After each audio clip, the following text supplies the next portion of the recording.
नमस्कार दोस्तों, आज की कहानी में आप सबका स्वागत है। आज की कहानी का शीर्षक है बोझ। कविता अपने माता पिता की बहुत लाडली थी। 3 बड़े भाइयों की बहन थी। कोई भी चीज़ मांगने पर उसी वक्त सामने हाजिर हो जाती। पूरे घर में रौब था उसका। पूरे परिवार और नौकरों पर राजकुमारी की तरह हुक्म चलाती थी कविता। स्कूल में भी पूरा रौब था उसका, बड़े घर की लाडली जो थी। ऐसे ही उसने कॉलेज में दाखिला लिया। उसके ठाट बाट बड़ी गाड़ी में आना जाना, हर दिन नया फैशन देखकर हर कोई उससे दोस्ती करना चाहता था। थोड़े ही दिनों में उसके बहुत अच्छे दोस्त बन गए। पूरे कॉलेज में उसकी अपनी ही एक पहचान थी। उन दिनों उसके घर एक रिश्ता आया।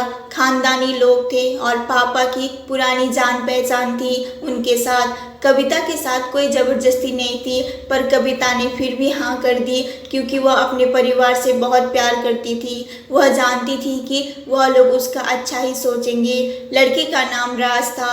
राज काफ़ी पढ़ा लिखा और समझदार लड़का था। ससुराल वाले भी बहुत अच्छे थे। ससुराल में कविता की जगह वैसी ही थी जैसे कि मायके में। कोई भी कार्य कविता की सलाह बिना नहीं होता था। सबकी लाडली बहू बन गई थी। फिर उसके घर एक छोटे बेटे का जन्म हुआ। राहुल कविता को जान से प्यारा था।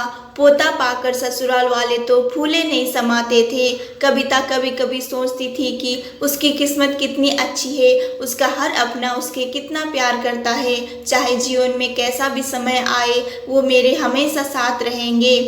मैं कभी अकेली नहीं हो सकती। कितनी खुशकिस्मत हूँ मैं। पर शायद कविता की खुशियों को उसकी ही नज़र लग गई थी। एक दिन वह मायके जाने की जिद कर बैठी। राज को बहुत काम था, लेकिन फिर भी उसे ले गया। रास्ते में उनकी गाड़ी अन्य गाड़ी से टकरा गई। कविता, राज और राहुल बुरी तरह से जख्मी हो गए। काफ़ी दिनों के इलाज के बाद राज और राहुल तो ठीक हो गए, लेकिन कविता पूरी तरह से ठीक ना हो सकी। सर पर चोट लगने के कारण वह अपनी आंखें की रोशनी खो बैठी। अब कविता की किस्मत जैसे उल्टे पांव चलने लगी थी। मायके वाले कुछ दिनों तक उसे मिलने आते रहे, फिर कभी कभार फोन भी किया करें, पूछ लेते कि अब कैसी हो।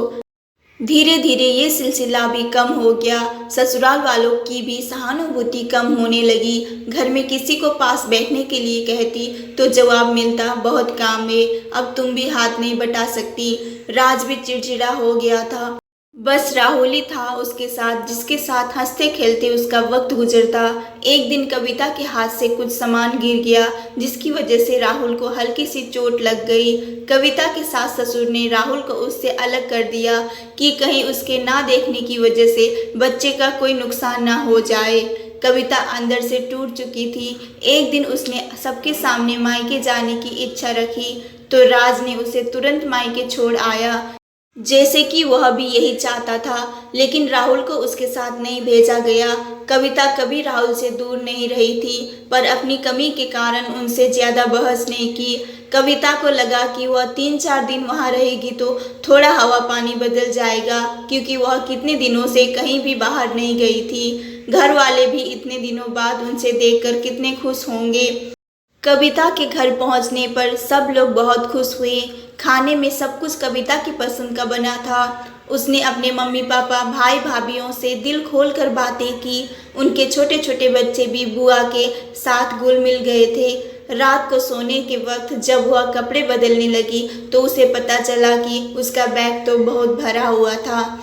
बस वह समझ गई। वह बहुत उदास हो गई। कुछ दिनों तक तो सब ठीक रहा, फिर जैसे सब बदलने लगा, सबका व्यवहार बदल रहा था। वह लोग जैसे थक चुके थे उससे।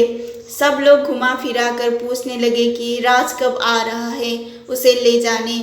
वह बहाना बना देती, जबकि वह जानती थी कि उस घर में अब उनके लिए कोई जगह नहीं है। कविता से चलते वक्त कुछ ना कुछ नुकसान हो जाता था। थोड़ी बहुत टोका टाकी उनसे सुनाई देती, वह टाल देती थी। एक दिन उसके हाथ से लगकर एक कीमती फूलदान टूट गया। छोटी भाभी ने बहुत हंगामा मचाया। कविता के माता पिता रोज रोज के झमेले से तंग आ गए थे। उन्होंने राज को खुद फोन कर दिया। राज कविता को अपने घर ले गया। कविता को अपने परिवार वालों से ये उम्मीद ना थी जिस कविता के कहे बिना घर में एक पत्ता भी नहीं हिलता था, उस घर के लिए वह अब बोझ बन चुकी थी। राज के साथ ससुराल आते वक्त वह बहुत खुश थी, क्योंकि वह अपने घर जा रही थी, अपने जिगर के टुकड़े राहुल के पास। परंतु यह खुशी भी कुछ पल की थी। सारा बंदोबस्त पहले ही किया गया था। कविता को सीधे ऊपर वाले कमरे में पहुंचा दिया गया। राहुल से दूर रहने की सख्त चेतावनी दी गई। एक काम वाली लता को उसको जिम्मेदारी सौंपी गई, जो उसके खाने पहनने जैसी ज़रूरतों का ध्यान रखती। कविता ज़्यादातर चुप ही रहती। कभी कभी काम वाली लता से थोड़ा बतिया लेती। उसके जरिए राहुल का पता चल जाता। सबकी लाडली बेटी और बहू सबके लिए लाडली से बोझ बन चुकी थी।